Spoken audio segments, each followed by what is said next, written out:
Welcome back, everybody. Ready for another deep dive with us? Always ready to jump into a complex issue. Well, today we're looking at how complicated things can get on the world stage. Definitely some global drama unfolding. Yeah, and I'm talking about China um, slapping sanctions on 7 U.S. companies, 7, wow. including branches of Raytheon, the defense contractor.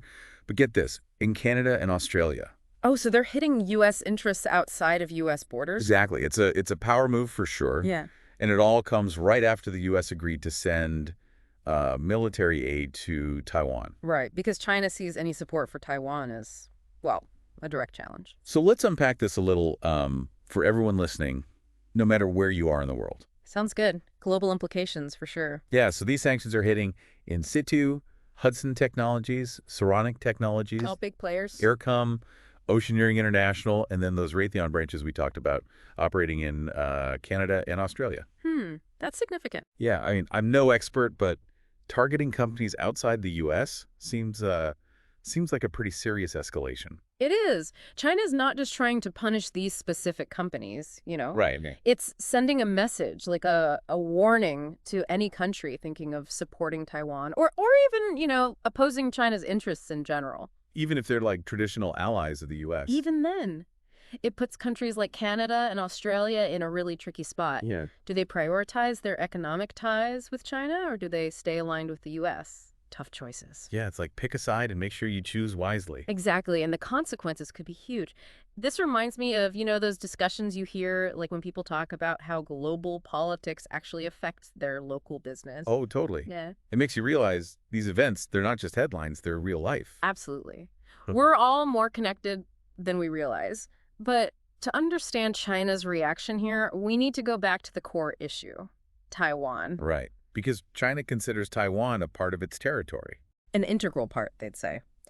Any U.S. support for Taiwan, whether it's military aid or political recognition, is seen as a direct threat to their sovereignty. Okay, but China and Taiwan, they've always had this tension. Right. It's a long and complicated history going back decades, but things have gotten especially heated lately, especially with Taiwan's new president, Lai Ching-te, who's seen as more pro-independence. Right. I remember reading about that. And then there were those Chinese military drills near Taiwan. Exactly. Those drills were a clear show of force, a way for China to say, we're serious about this, and the U.S. providing military aid to Taiwan.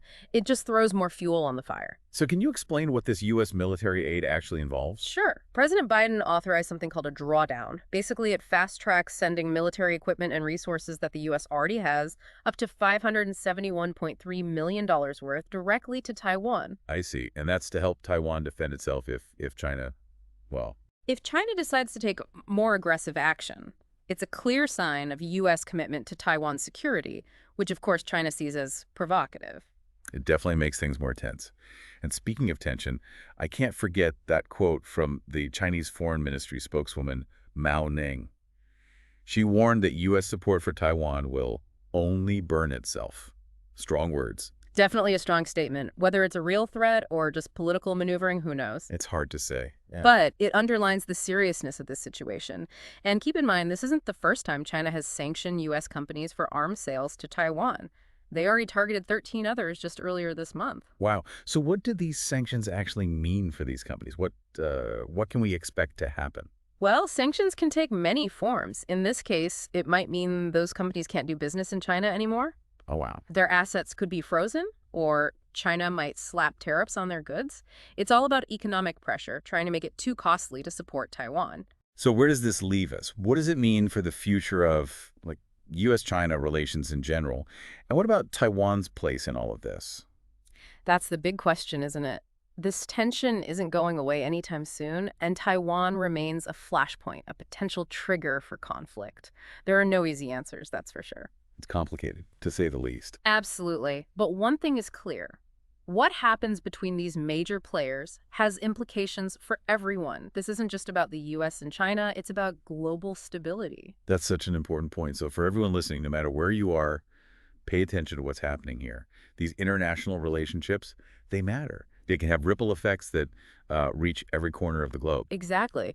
And as you follow this story or any news about global events, be sure to stay informed. Yeah, get those multiple perspectives. Exactly. Ask yourself, What are the motivations behind these actions? What are the potential consequences? Great advice. And while you're thinking about all that, don't forget to hit that subscribe button and give us a like. We'll be back soon with another deep dive into a fascinating global event. Until then, stay curious.